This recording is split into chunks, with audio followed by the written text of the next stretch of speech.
மாற்றுக்குரல் நேயர்கள் அனைவருக்கும் வணக்கம். அதாவது இப்போ எலெக்ஷன் முடிஞ்சு ரொம்ப நாள் ஆனாலும் கூட இப்போ அந்த எலெக்ஷனோட ரிசல்ட்டுக்காக பார்த்தீங்க அப்படின்னா ஒவ்வொரு கட்சிக்காரர்களும் ரொம்பவே ஈகராக வெயிட் பண்ணிட்டு இருக்காங்க. அந்த வகையில் 6லேருந்து 7 இடங்கள் ரொம்பவே சிக்கலான ஒரு நிலை தான் திமுகவுக்கு இருக்குது அப்படின்னு சொல்லி உளவுத்துறை ரிப்போர்ட் இப்போ ஸ்டாலினுக்கு போயிருக்கு. இதனால ஸ்டாலின் அவர்கள் என்ன பண்ணுறது அப்படின்னே தெரியாமல் முழிச்சிட்டு இருக்காராமா. அந்த வகையில் பார்த்தீங்க அப்படின்னா முதல்வர் ஸ்டாலினுக்கு உளவுத்துறையோட சீக்ரெட்டான ஒரு ரிப்போர்ட் போயிருக்கு. அதில் தேர்தல் முடிவுகள் வந்ததுமே அதிரடி மாற்றம் நடக்கும் அப்படின்னு மூத்த பத்திரிகையாளரும் ஒருத்தர் தெரிவிச்சிருக்காரு. அந்த வகையில் பார்த்தீங்க அப்படின்னா லோக்சபா தேர்தல் 7 கட்டங்களாக நடந்து முடிஞ்சிருக்கக்கூடிய நிலையில் இப்போ தமிழ்நாட்டில் முதல் கட்டத்திலேயே கடந்த ஏப்ரல் 19ஆம் தேதி வாக்குப்பதிவு முடிஞ்சிருது. அதை தொடர்ந்து பார்த்தீங்க அப்படின்னா தேர்தல் தொடர்பாக அரசியல் கட்சி தலைவர்கள் ஆய்வு செஞ்சுட்டு வந்துட்டு இருக்காங்க. தேர்தல் முடிவுகள் தொடர்பான கணிப்புகள் தகவல்கள் எல்லாமே அதை பற்றின விஷயங்கள் எல்லாமே விவாதிச்சுட்டும் வந்துட்டு இருக்காங்க. இந்த நிலையில் தேர்தல் முடிவுகளுக்கு அப்புறமா முக்கிய கட்சிகள் பெரிய அளவில் மாற்றம் இருக்கும் அப்படின்னு சொல்லப்பட்டு இருக்கு. இந்த நிலையில் மூத்த பத்திரிகையாளர் துரை கருணா அப்படிங்கிறவர் தேர்தல் முடிவுகளை பற்றி நிறைய விஷயங்களை இப்போ வெளிப்படையாக சொல்லியிருக்காரு.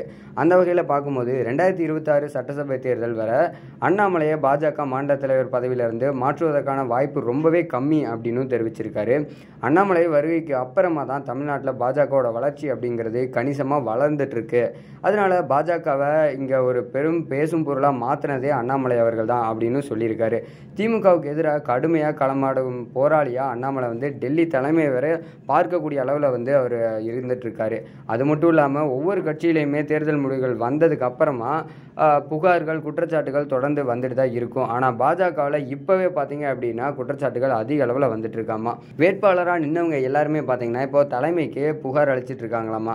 சில நிர்வாகிகள் பணத்தை அமுக்கிட்டு கட்சியினருக்கு சுத்தமாக செலவு செய்யாமல் கீழே இருக்கக்கூடியவங்களுக்கு கொடுக்காம நிறைய வேலைகள் செஞ்சுருக்காங்க அப்படின்னு நிறைய பக்கம் கருத்துக்கள் போயிட்டு இருக்கு. அதை தொடர்ந்து பார்த்தீங்க அப்படின்னா கோவை தென் சென்னை உள்ளிட்ட தொகுதிகளில் தலைமை கொடுத்த பணத்தை கீழ்மட்டத்தில் இருக்கக்கூடியவங்களுக்கு கொடுக்கல, செலவு செய்யலை அப்படிங்கிற புகாரும் இப்போ கிளம்பியிருக்கு. இதை தொடர்ந்து பார்த்தீங்க அப்படின்னா புகார்கள் வரக்கூடிய பகுதிகளில் விசாரித்து நடவடிக்கை எடுக்கிறதா அண்ணாமலையும் இப்போ சொல்லிட்டு இருக்காரு. கட்சியில் இளைஞர்களுக்கு மாநில மாவட்ட அளவிலான பொறுப்புகளை அதிகம் கொடுத்து மிகப்பெரிய அளவில் இளைஞர்களுக்கு ஒரு ஊக்கத்தை கொடுக்கலாம் அப்படின்னு அண்ணாமலையோட பிளான் இருக்குது. தேர்தல் முடிவுகளுக்கு அப்புறமா பல நிர்வாகிகள் மாற்றப்பட்டு புதிய நிர்வாகிகள் நியமிக்கப்பட இருக்கிறதாகவும் கமலாலய வட்டாரங்கள் தெரிவிக்குது. தேர்தல் முடிவுகள் ஜூன் 4ஆம் தேதி வந்ததுக்கு அப்புறமா திமுக, அதிமுக, பாஜகன்னு எல்லா கட்சிகளுமே அதிரடி நடவடிக்கையில் மாற்றங்கள் இருக்கும் அப்படின்னு தெரிவிச்சிருக்காரு. திமுக ஆளுங்கட்சியாகவும் வலிமையான கூட்டணியாகவும் இருப்பதால் 40 இடங்கள்லையும் வெற்றி பெறும் அப்படின்னு தெரிவிச்சிருக்காரு. இருந்தாலும் கூட திமுகவுக்கு சில இடங்களில் மிகப்பெரிய ஒரு சிக்கல் இருக்க தான் செய்யும் அப்படின்னு தெரிவிச்சிருக்காரு.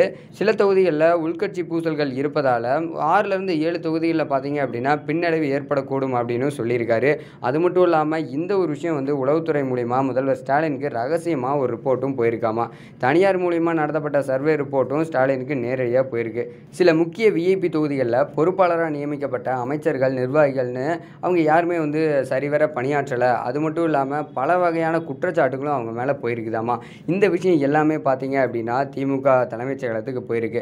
அதோடு மட்டும் இல்லாமல் திமுக கூட்டணி வேட்பாளர்கள் தோல்வியடையும் தொகுதிகளில் அங்கே இருக்கக்கூடிய பொறுப்பாளர்களோட பதவிகள் பறிக்கப்படும் அப்படின்னு சொல்லி அறிவாலய வட்டாரத்தில் நிறைய பேர் சொல்லிட்டு இருக்காங்க. அது மட்டும் இல்லாமல் இப்படி இன்னும் நிறைய விஷயங்களை பார்த்தீங்க அப்படின்னா மூத்த பத்திரிகையாளர் துரை கருணா தெரிவிச்சிருக்காரு.